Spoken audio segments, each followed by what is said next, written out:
सो आपने मैंने गैस पानी बिजली इसके आने के अंदर फंसना है, फिर उसके लिए पैसे इकट्ठे करने में फंसना है। दुनिया में जंग लगी हुई है, हमें कहा जा रहा है कि जी महंगा पेट्रोल लो, फिर हमें कहा जा रहा है कि जी हाईवे पे गाड़ी आहिस्ता स्पीड पे चलाओ, फिर हमें कहा जा रहा है महंगे चलान दो। हुक्मरान अपने लिए जहाज़ खरीदें, 9-9 करोड़ रुपए की गाड़ियाँ खरीदें, उसमें कोई मसला नहीं है, लेकिन आपके और मेरे लिए जो पहले दिन से ऑस्टेरिटी ड्राइव जो है ना उसको आगाज़ कर दिया जाता है। हमें बताया जाता है कि भाईजान आप जो है ना वो भेड़ बकरी हैं और आपके ऊपर हर एक्सपेरिमेंट किया जाएगा।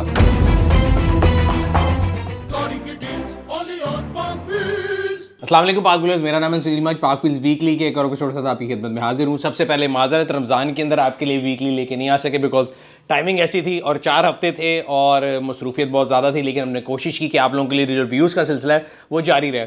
और रमज़ान के अंदर काफ़ी चीज़ें होती रही, दुनिया के अंदर बहुत सी चेंजेस आई हैं। ग्लोबल वॉर शुरू हुई है ईरान और अमेरिका के दरमियान, जिसकी वजह से अगर आप देखें तो पूरी दुनिया में डिसरप्शन चल रही है। और दुनिया में हो ना हो, सबसे पहले हमारे मुल्क में डिसरप्शन जो है हमारे तक ज़रूर पहुँचाई जाती है। हमें बताया जाता है कि भाईजान आप जो है ना वो भेड़ बकरी हैं और आपके ऊपर हर एक्सपेरिमेंट किया जाएगा। हुक्मरान अपने लिए जहाज़ खरीदें, 9-9 करोड़ रुपए की गाड़ियाँ खरीदें, उसमें कोई मसला नहीं है, लेकिन आपके और मेरे लिए जो पहले दिन से ऑस्टेरिटी ड्राइव जो है ना उसको आगाज़ कर दिया जाता है। तो इस सिलसिले में 3-4 स्टेप लिए गए, जिनमें से कई जो ऐसे जिनसे मैं एग्री नहीं करता, या अगर एग्री करूँ भी तो मैं ये कहता हूँ कि इंसान को जब भी कोई काम करना चाहिए तो कोई डेटा ड्रिवन होना चाहिए और लोगों को क्लियरली बताना चाहिए कि हमारे पास ये डेटा है जिसके ऊपर हम लोगों ने ये किया। उनमें से सबसे पहला काम ये किया गया कि पहले दिन उन्होंने कहा गया कि जी रमज़ान के अंदर मैं बात कर रहा हूँ कि फ्यूल की कोई शॉर्टेज नहीं है, 28 दिन का फ्यूल है, और एग्जैक्ट अगले दिन 55 रुपये लीटर बढ़ा दिया गया, जबकि नई जो है फ्यूल की जो है ना वो परचेज़ नहीं की गई थी। एग्जिस्टिंग स्टॉक के ऊपर प्राइस बढ़ा दी गई। लोगों ने जाके फ्यूल स्टेशन के ऊपर लड़ाइयाँ की, बल्कि कई लोगों ने अपनी जान से भी हाथ धोए। मज़े की बात यह है कि जो फ्यूल स्टेशन वाला जिसे लोग लड़ रहे थे उसको कोई फ़ायदा नहीं था। पेट्रोल अगर 200 रुपये महंगा हुआ था तो यहाँ 100 रुपये महंगा हुआ था, यहाँ 50 रुपये महंगा हुआ था, वो तमाम टैक्स की मद में था और वो बेचारा टैक्स कलेक्ट करके गवर्नमेंट को दे रहा था। फिर अगला इशू आया जी मोटरवे के ऊपर स्पीड कम कर दी जाएगी। मुझे नहीं पता उसके ऊपर कोई इंपेरिकल डेटा मौजूद है जिसकी वजह से उन्होंने निकाला है कि जी अगर हम 100 की स्पीड करेंगे वर्सेस 120 तो कितने लीटर्स की बचत होगी। I don't know, nothing has been shared. बस अगेन भेड़ बकरी हैं, जहाँ बांध देंगे हम बांध जाएंगे। उन्होंने कहा जी अब 100 है तो 100 पे उन्होंने चलान करना शुरू कर दिए। सो मैं again on the other side हूँ, मैं अवाम की साइड पे हूँ, तो मैं ये देखता हूँ कि अवाम के साथ क्या हो रहा है, हमारे साथ क्या हो रहा है। दुनिया में जंग लगी हुई है, हमें कहा जा रहा है कि जी महंगा पेट्रोल लो, फिर हमें कहा जा रहा है कि जी हाईवे पे गाड़ी आहिस्ता स्पीड पे चलाओ, फिर हमें कहा जा रहा है महंगे चलान दो। उसकी भी कमी नहीं थी, तो जो सेफ सिटी के चलान है माशाल्लाह वो भी इतने ज़्यादा आ रहे हैं आजकल।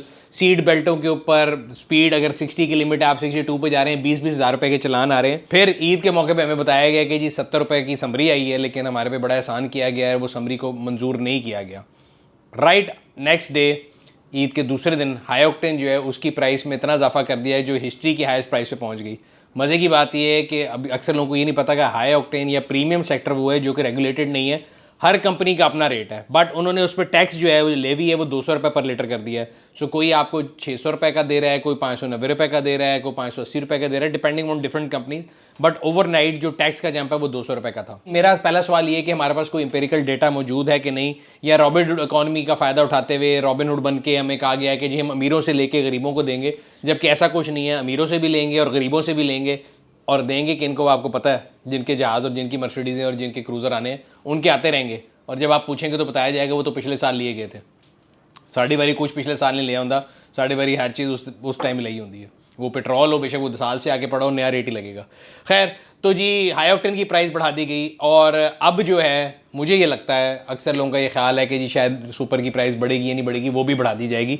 तो वो एक करके चेक करते हैं कि अभी कितना को आप में दाम में मजीद टैक्स देने का। 55 रुपये बढ़ा था तो सड़क पर थोड़ी सी ट्रैफिक कम हुई थी, और कम कर देंगे, फिर उसके बाद लॉकडाउन लगा देंगे तो आपको, और उसके बाद तीसरी चीज़ क्या करेंगे कि आपका टैक्स भी बढ़ा देंगे, तो जीना हर तरफ से मुश्किल कर देंगे। अब आ जाते हैं उन लोगों के ऊपर जिन लोगों का सवाल था कि जी हाई ऑक्टेन नहीं मिल रहा तो हमारी गाड़ी चलेगी कि नहीं चलेगी। सो सबसे ज़्यादा इफेक्ट होती हैं वो गाड़ियाँ जिनके अंदर टर्बो चार्ज इंजन होता है, नेचुरली एस्पिरेटेड इंजन जो है उसको इतना कोई फ्यूल की डिमांड नहीं होती। गाड़ी को ये नहीं पता कि उसमें हाई ऑक्टेन डल रहा है, रेगुलर डल रहा है, उसके अंदर जो फ्यूल डल रहा है उसकी क्वालिटी अच्छी होनी चाहिए, उसका रॉन लेवल जो है वो एक सिग्नेचर है क्वालिटी का। नॉट ओनली दैट कि वो ओनली सिग्नेचर है, बट पाकिस्तान के अंदर उसको सिग्नेचर समझा जाता है। सो कंपनियों की रिक्वायरमेंट ज़्यादातर जो है कंपनियों ने, फिर उसके बाद ऑब्वियसली कंपनियों के कस्टमर परेशान हुए, तो चंगान ने, किया ने एंड ग्रेट वॉल वालों ने भी कोई सर्कुलर जारी किया है, एमजी वालों ने भी किया है कि सबकी तकरीबन रिक्वायरमेंट 92 रॉन की है, और अगर 92 रॉन आप डाल रहे हैं, बेशक हाई ऑक्टेन नहीं भी डाल रहे, तो गाड़ी सही चलेगी। अब हमने भी थोड़ा सा इसके ऊपर वर्क किया हुआ है, एक डिजिटल टूल लेके भी रखा हुआ है। सो आज से साल पहले जब मैंने रिसर्च की थी तब बहुत ज़्यादा आपके पास स्मगल्ड पेट्रोल आता था, तो जो आपका रेगुलर पेट्रोल था वो तकरीबन 80, 82, 83 राउंड्स होता था, और जो हाई ऑक्टेन था वो लेट 80s या मैक्सिमम 90 में जाता था। ऐसी सूरत हाल थी। बट आज से महीना पहले जो रिसर्च की गई उसके मुताबिक वही डिजिटल गेज है, तो जो आपका रेगुलर पेट्रोल है वो भी कहीं कहीं 90, 92 राउंड दे रहा है, और हाई ऑक्टेन 95 तक जा रहा था। अब मैं कोशिश करूंगा कि दोबारा इस करंट सूरत हाल में, जबकि कोई डालेगा नहीं तो 600 रुपये का हाई ऑक्टेन, लेकिन मैं फिर भी लेके उसका राउंड लेवल भी कैलकुलेट करूंगा, रेगुलर का भी करूंगा, और कोशिश करूंगा कि डिफरेंट पंप के ऊपर जो है ये कोशिश करके देखूं अगर वो हमें इजाज़त दे दें, क्योंकि हमारे यहाँ पे लोग बहुत ज़्यादा कैमरे से भी खायफ हो जाते हैं, उनकी इज़्ज़त नफ्स मजरू हो जाती है। और पता नहीं मैंने जितना कुछ आज बोल दिया मेरे पे भी कुछ ना लगता हो। मैंने कोशिश की है कि मैं गुजारिश जो है तमीज़ के साथ और तमद्दन के दायरे में रह के करूँ, बट एक लोगों की जो बात है वो आगे रखने की कोशिश कर रहा हूँ। कोई बदतमीज़ी मैंने नहीं की, मैं पहले से माफ़ी मांग लेता हूँ अगर किसी को लगा है मैंने किसी के ऊपर क्रिटिसाइज़ किया। बट मेरा पॉइंट ये है कि लोगों को सबसे पहले आप टूल देते हैं कि वो कोई चीज़ बनाएं, वो चीज़ बनाएंगे, उसके बाद टैक्स करते हैं। हमारे यहाँ उल्टे हाथ से कान पकड़ा जाता है। सबसे पहली चीज़ होती है कि चीज़ महंगी कर दो, उसके बाद होता है कि टैक्स बढ़ा दो, उसके बाद होता है मजीद बढ़ा दो, फिर लॉकडाउन लगा दो, और फिर साल के एंड पे जाके बिजनेस को कि भाई आपने पिछले साल इतना टैक्स दिया था, इस साल क्यों कम दिया है। ये कोविड में भी बहुत लोगों के साथ हुआ था। अब अगला सवाल आता है, लोग पूछते हैं कि जी हम ईवीज पे चले जाएं, प्लग इन हाइब्रिड पे चले जाएं, एचईवी पे चले जाएं, या ऑल इलेक्ट्रिक के आप बड़ा खिलाफ बोलते थे कि जी ऑल इलेक्ट्रिक नहीं, तो ऑल इलेक्ट्रिक जो है वही सोल्यूशन है।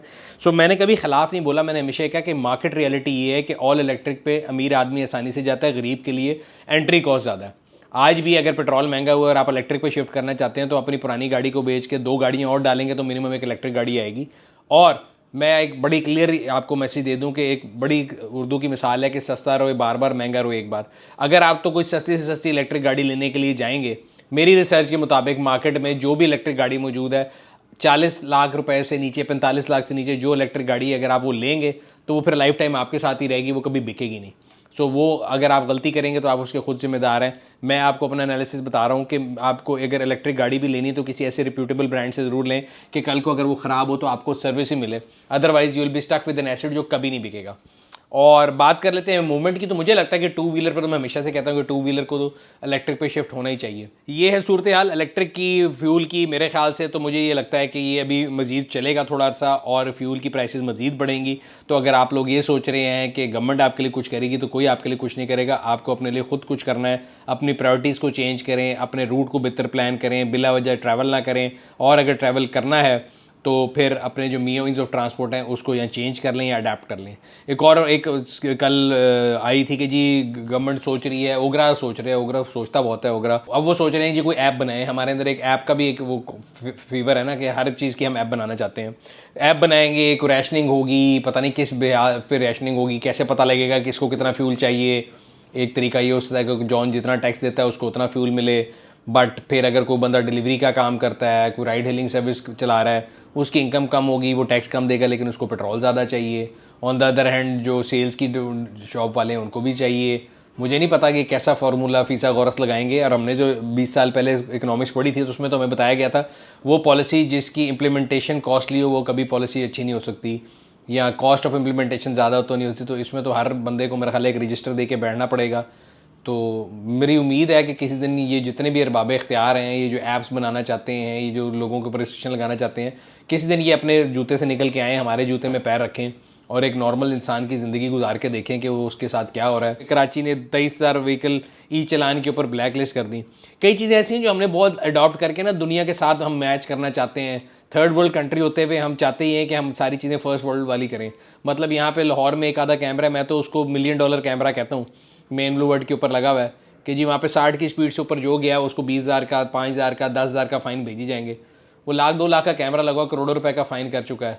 किसी ने ये रियलाइज़ नहीं करना कि क्या लोगों की एबिलिटी टू पे बढ़ रही है। दुनिया में जंग लगी हुई है, पेट्रोल आपने महंगा कर दिया है, बिजनेस आवर आपने कम कर दिए हैं, गैस दे नहीं रहे, पानी दे नहीं रहे, क्या दे रहे हैं, फ्रस्ट्रेशन दे रहे हैं। और मज़ीद एडिड फ्रस्ट्रेशन ये है कि अगर आप सड़क पे जाएं तो ट्रैफिक पुलिस आपको ऐसे रोकती है जैसे रोकने का हक होता है। मैं believe me, I have no grudge against anybody. मेरा कोई चलान नहीं हुआ तो मैं कोई पर्सनल वेंडेटा नहीं निकाल रहा। I am above this personal vendettas. मुझे आज तक आप उठा के देख लें, मेरा कभी पर्सनल चलान हो भी तो मैं उसके अगेंस्ट नहीं बोलता। अच्छी बात अगर कोई कर रहा है अपना काम करे, जनरली आवाम के लिए बात कर रहा हूँ। तो ईद से दूसरे दिन मैंने लाहौर शहर में देखा बहुत से ना पुलिस वाले बेचारे अपनी वर्दियों में खड़े थे। मैंने उनको रोके पूछा रहा आप ईद वाले दिन ड्यूटी दे रहे हैं। तो उन्होंने कहा जी ड्यूटी क्या करें, और ईद से अगले दिन ही जब ड्यूटी दे रहे थे तो मेन ब्लू वर्ड पे नाके लगे थे। जब मैंने उनसे रोक के पूछा कि इतने भाई खैरियत है, कोई दहशतगर्दी होने लगी तो ट्रैफिक पुलिस का उससे क्या ताल्लुक है, तो उन्होंने कहा नहीं जी हम इम्प्लीमेंटेशन के लिए खड़े हैं। और बहुत से लोगों को मैंने देखा कि वो ईद वाले दिन बेचारे ईद मनाने के बजाय जो वो चलान मना रहे थे। तो मेरा ख्याल है ये थोड़ा सा हमें सोचना चाहिए। I am one of those people जो हमेशा कहते हैं कि येस रूल फॉलो कराने के लिए आपको फाइन्स भी ज़्यादा करने चाहिए, सब कुछ करना चाहिए, लॉ जो है फॉलो करना चाहिए, बट हर चीज़ के लगाने का कोई टाइम होता है, कोई वक्त होता है। जब हालात ऐसे हैं कि जब लोग यहाँ तक फुल हैं और आप उनके ऊपर मजीद सख्ती किए जाएंगे तो I think it will rebound.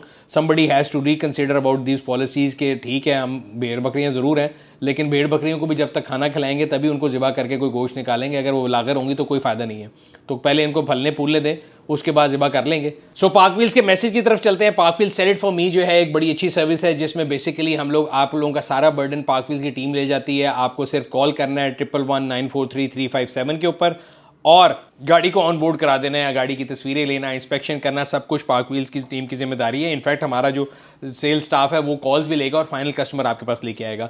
इस सर्विस को मजीद बेहतर करने के लिए हम लोगों ने पायलट शुरू किया है कि गाड़ी कई दफ़ा होता है कि जी जब आपके पास गाड़ी नहीं होती हमारी टीम के पास और आप गाड़ी लेके फिर रहे होते हैं, आप कहीं मसरूफ़ होते हैं, तो एक कोऑर्डिनेशन का इशू आ जाता है। तो हम लोगों ने एक वेयर हाउस लिया है गुलबर्ग के अंदर ही।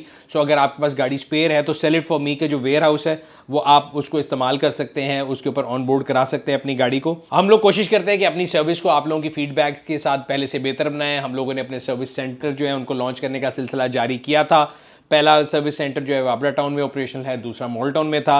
और डिफेंस के लोगों का ये बड़ा एतराज़ था कि भाई हमारे लिए कोई सर्विस सेंटर क्यों नहीं आ रहा। सो पाक व्हील का third service centre DHA phase 5 के साथ रिंग रोड पे खुलने जा रहा है। ना सिर्फ खुलने जा रहा है बल्कि 10% जो है अर्ली बर्ड डिस्काउंट है सर्विस चार्जेस और ऑयल चेंज के ऊपर।